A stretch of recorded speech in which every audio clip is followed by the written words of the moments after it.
You tweeted, you look across Ghana and its business opportunities everywhere, but people want to set up shops to import and sell, and yet they say they are capitalists. Where's the entrepreneurial genius? I don't think there are more than 10 capitalists in West Africa. Please tell me what you mean by that.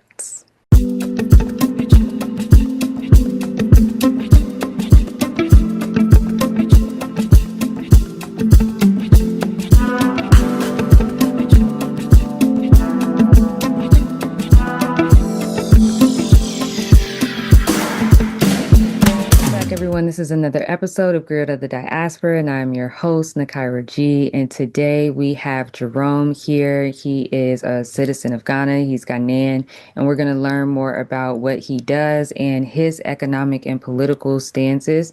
It's really important that I bring someone in the country, from the country on, and talk about what it's like being in Ghana, living in Ghana.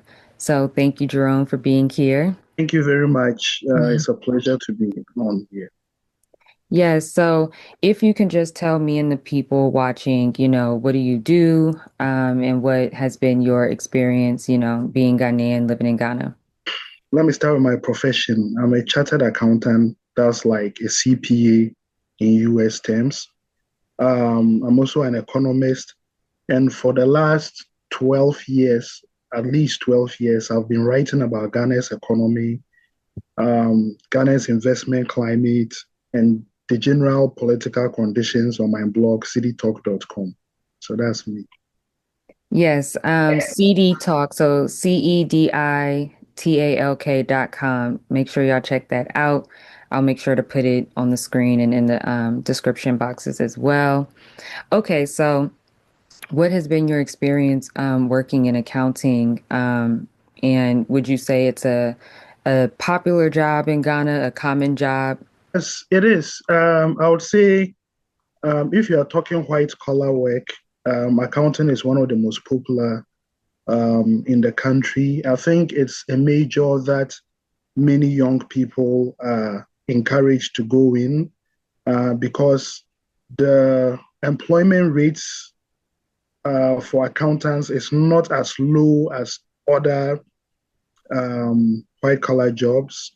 It's not exactly the most lucrative job. I think the reason why people go into accounting is mostly because you are likely to be employed. You may not make much, but you're more likely to be employed than some other major. Yeah, so I've been working in accounting for over the last 12 years in various sectors, the financial industry, media industry, technology industry, and I think it's been okay. Okay, nice. Nice. So, okay, so we, recently President John Mahama has come back into presidency, and this is his last term as president.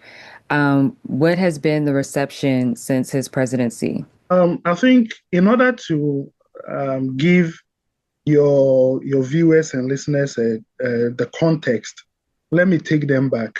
Hmm. So John Mahama was the running mate um, in the 2008 elections for the opposition party. He was a running mate to Professor John Evans Atamils, who won a very narrow victory in 2008 and became president. So John Mahama became vice president. Unfortunately, in late or mid 2012, Prof. Evans Atamils passed away, and John Mahama inherited the presidency. He went ahead to win the general elections in December 2012 and became a substantive president. Um, he lost his re-election bid in 2016, and that was largely as a result of the power cuts, which we call doomsaw in Ghana here. We had serious issues with keeping the lights on, basically. And he lost the elections. He ran again in 2020. He lost, but it wasn't by as wide a margin as in 2016. And in 2024, going into the elections, we had a severe economic downturn. The currency had essentially crashed.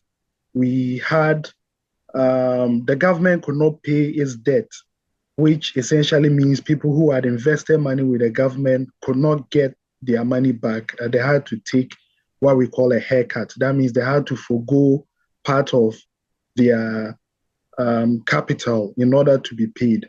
And so the government was pretty unpopular. And so John Mahama won a resounding victory. I mean, the gap was huge. If I'm not mistaken, I think he got like about 56% of the vote to 41% of the ruling government. And so he's a very popular person. I mean, he won a resounding victory, like by the kind of margins we hadn't seen since, say, the early 2000s, perhaps. And since he came, we have seen an improvement in the economy. The currency is doing much better. Inflation is way down from 23% to about 9.4%. And so I think as of now, about 8 months into office, he's a pretty popular president. Nice, nice.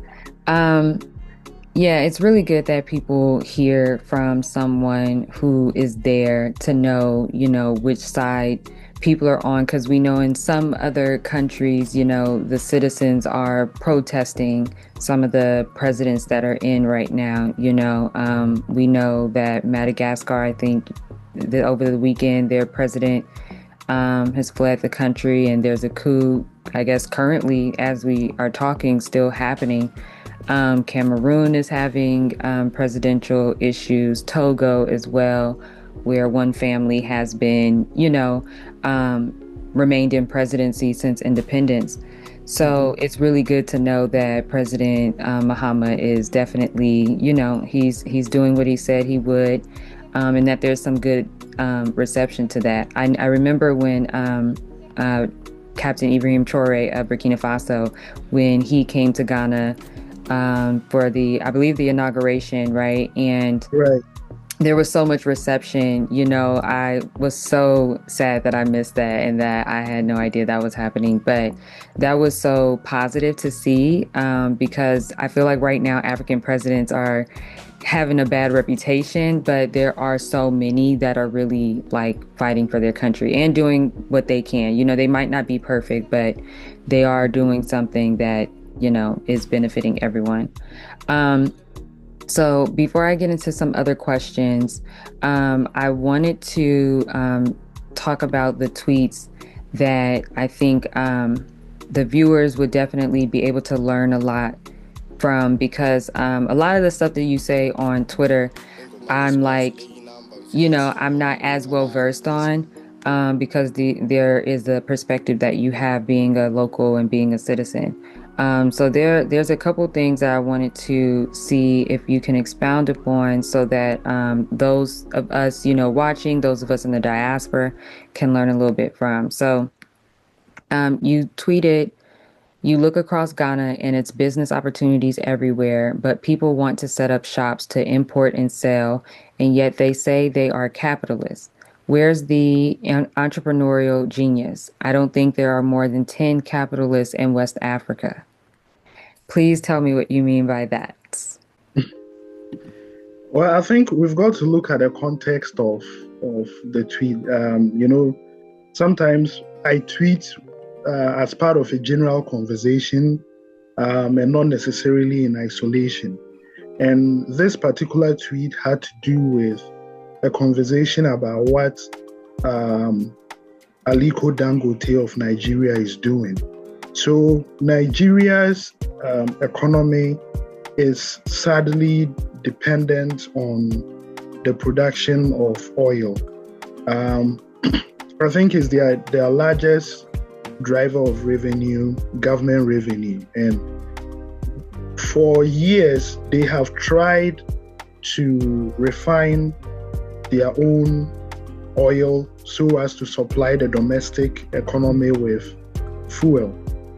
Unfortunately, so many state refineries have failed It's unfortunate. And so they have resorted to importing diesel and gasoline into the country to sort of meet their domestic fuel demands. And this sometimes can lead to queues at the petrol filling stations and whatnot. So this entrepreneur manages to raise about $25 billion to set up a refinery that is capable of, meeting the fuel demands of the entire nation. And so right now we have European refineries that are under threat. Their whole business model is under threat because there's a Nigerian who is going to be able to refine Nigeria's oil right in Nigeria and meet the demand of the entire market. So I asked myself, we know people need fuel. We know Nigeria is a nation that produces oil. So where was all this entrepreneurial genius that can see an obvious need, can see an obvious market, can see an obvious demand, and yet they are unable to take advantage of that? It sort of makes me wonder exactly what we mean by capitalism on the continent, because petty trading is not what I'll consider capitalism. It's about producing something. It's not about distributing. And I feel like Africa's needs are so obvious, are so glaring, that we need people who would tackle the big problems. And that's where the big development is going to come from. That's where the big profits is going to come from. I'll give you an example. Ghana is a country. We have issues, urban areas, with just getting consistent, clean access to water. And what has happened is that people have resorted to digging boreholes. I don't know what what a borehole is. It's sort of like a well, a mechanized well in their own backyards, or they've resorted to buying water from water tankers, water trucks, essentially, that go from house to house. Yeah, you've done that. You know the experience. And I'm like, this is a big issue. Okay, what is it going to take to decide that I'm going to get maybe a large desalination plant? I hope that I'm pronouncing it right. Or I'm going to treat my own freshwater sources to kind of sell it back to the public. And we look at other issues. We look at transportation. It's a huge problem in Ghana. So we have, if you go into the agric areas, that's the areas where most of the country's food is produced, we have food getting rotten. We have produce not being able to be stored. The roads are bad. So you can have a situation where there's a glut of a crop in one area, and then you come to the cities, you can't get it to buy because it's really expensive. And so we are like, this is a perennial problem. This has been happening for generations. We know crops get into season, there's so much of it, and then they go out of season, you can't get it. What's the problem? No storage. So I'm thinking, you should be able to, to get capital to allow you to get storage facilities to ensure that produce is well stored so we can have it, throughout the season. You should be able to set up manufacturing plants. You should be able to set up processing plants so you can process some of this produce so that, we can buy it in cans or whatever, and we don't need to wait until something is in season. And I think about the big problems that that if we are really practicing capitalism, then you should be able to solve the big problems. And the reason I think I sort of started this conversation was I'm looking at the kind of problems, say, China is solving. Okay, and you can make the argument China is communist, is socialist, is capitalist, it doesn't matter. What we know is that the state partners with entrepreneurs to sort of solve problems. Okay, so we the business opportunities are there. You've lived in Ghana. I'm sure you've had pain points. The cost of housing, availability of water, availability of food in season, transportation. All of these are headaches. And so if we have these problems that can be solved with significant investments, and we've seen what's happened in Nigeria. Nobody would have told you that Nigeria would have so much refinery capacity that they can supply not only themselves, but they can basically supply West Africa. Who would have thought? Somebody would have thought you would be crazy to think that's possible. So I'm like, these are the big problems. Where are our capitalists? It's not about importing clothes from China, importing iPhones, setting up shops to sell. If you want to solve problems, there are problems and there's the market for it. So what are you doing? That's the context of my tweet. Thank you for that. There's so many things to pull from that. I kind of want to talk about that a lot, right? Because we Mm-hmm. know that with Galamsey that's happening right now, a lot of the food, now I don't want to say a lot, but there are places in the country where the food is being affected, right? And Right. oftentimes, Ghana has the reputation, like many African countries, of having fresh food and natural Mm-hmm. food, right? But then when you start talking about the lack of refrigeration, the lack of storage, and ability of storage and the transportation to get the tomatoes to the market and all that. When you start putting that into play, those are like you said, those are the points that most people just miss, Right. those are the things that people miss, right? And I think they miss it because they just genuinely don't know what the agriculture production process is in Ghana. No one's Mm-hmm. taking a trip with a tomato lady to go see where she's getting the Mm-hmm. tomatoes from. They don't know Right. those things. They probably just assume, she owns the land where she's getting it. And you know what I mean? It's some Mm, people really okay. have no idea what some of these people's stories are, the market women and stuff like that. They just think it's like, oh, they're carrying food on their head. Yeah, they a business owner, they a business. And it's like you said, it's so much deeper than that, and there's so many things that they need to be more sufficient. Yes, they are strong and they can carry those things on their head, but there could be a lot of things created so that they don't have to, right? Right. And so I kind of want to talk about that with the food. Mm-hmm. Um, do you feel like with the situation of like GMOs entering the country, with Galamsey happening, and Mm-hmm. just like you said, with these issues with transportation and refrigeration and storage, what obviously there are the factories that we need, right? And Mm-hmm. we see what Burkina Faso is doing with the tomato processing factories. Um, what do you think the state of, Ghana's agriculture is currently in? Obviously, it's flourishing in some capacity, right?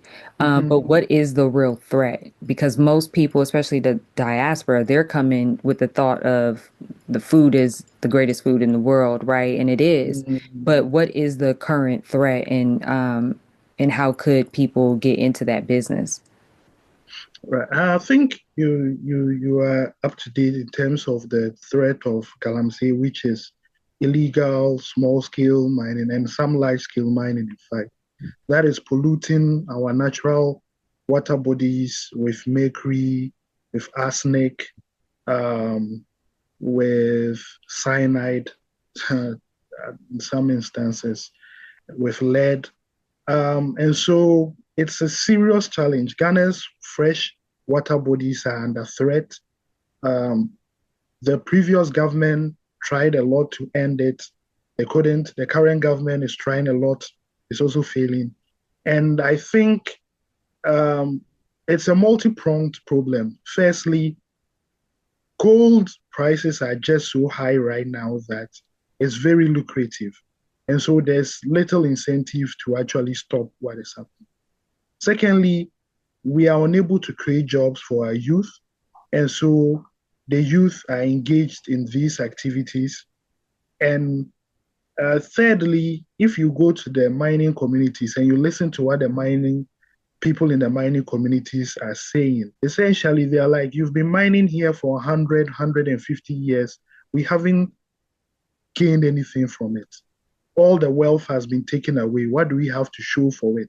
And so if I have my cocoa farm, if I have my maize farm, if I have my whatever farm, and somebody comes to offer me, say, 20,000 US dollars, say that I'm taking your farm, I'm taking that money. Yeah, because you've been mining here for generations. Yeah. We have nothing to show for it. And so Galamsey is a serious threat to our agriculture. First of all, it's taking away land that would have been used for agriculture. It's taking away labor that would have otherwise gone into agriculture. And then it's polluting the water bodies and polluting the land itself. That is causing us to see large levels of pollutants in our food. And so that's a serious threat. Now, how do we solve something like this? We've got to kind of make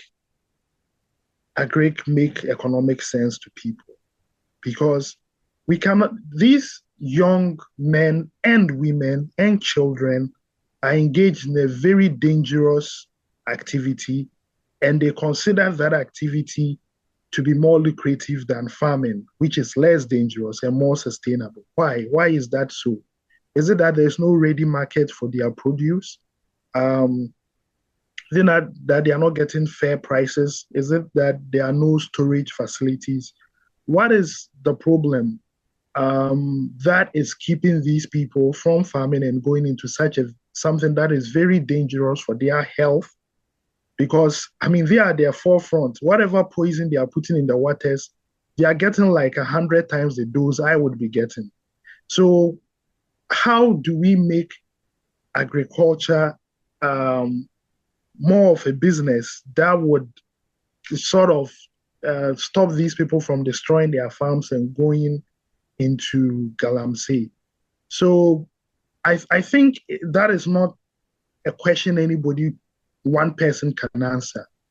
Yeah, I feel like this didn't happen overnight. We have always had Galamsey. I mean, ever since the country was formed, people had always engaged in small scale mining illegally. But it's gotten worse over the years because it's gotten more industrial. So you go back 10, 20 years ago, Galamsey was essentially a group of young men digging a pit, very dangerous pit, which they try to support with beams. And then they essentially try to get gold out of those deep, dark pits. And collapses and deaths were very common. I mean, you'd hear it in the news all the time. A pit collapse, 20 people are buried underground, and they kind of die a very painful, devastating death. Now, we've got industrial machines that are imported into the country.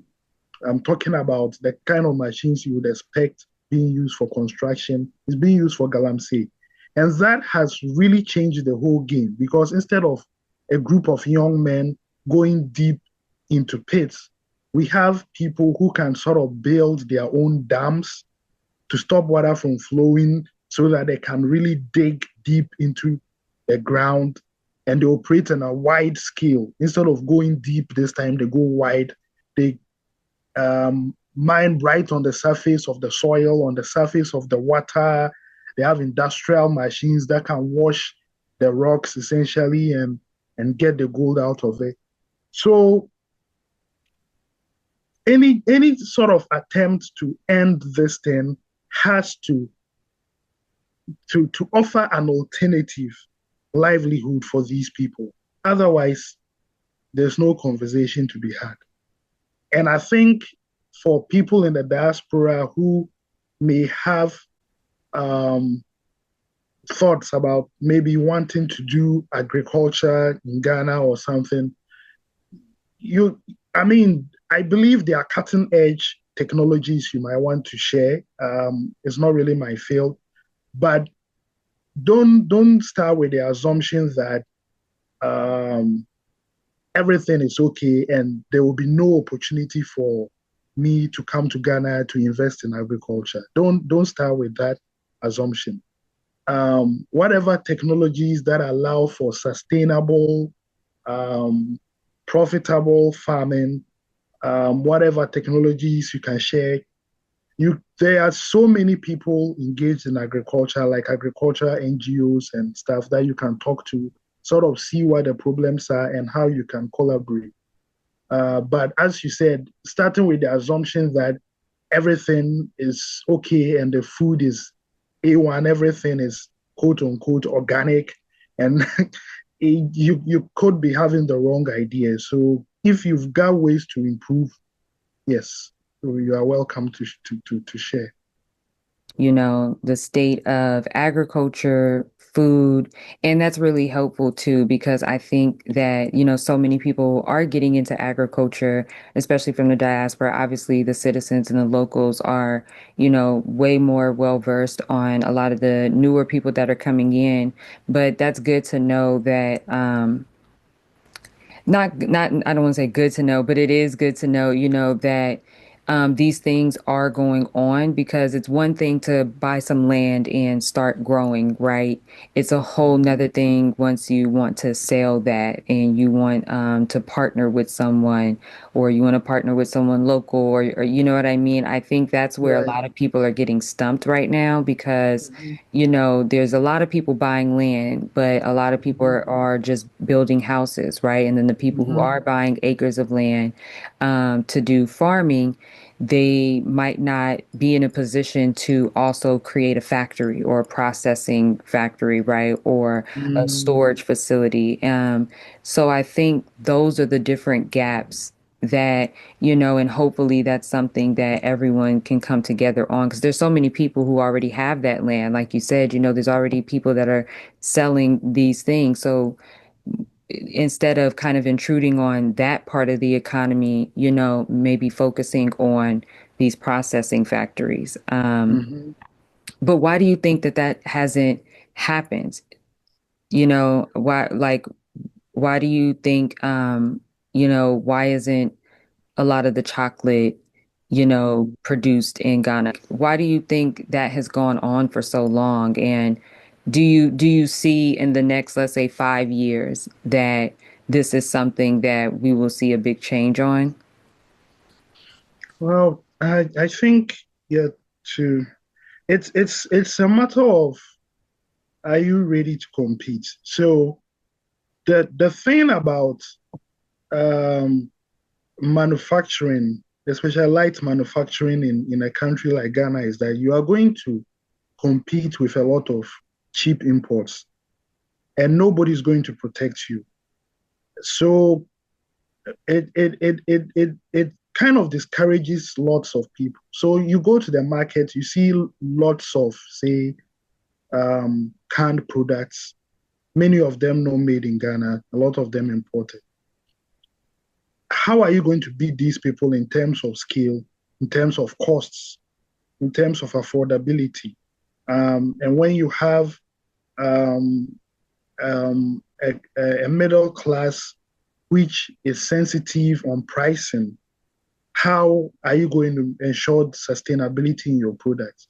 Let's take the thing about chocolate just as an example. Ghana's cocoa is premium cocoa, um, same as Ivory Coast cocoa.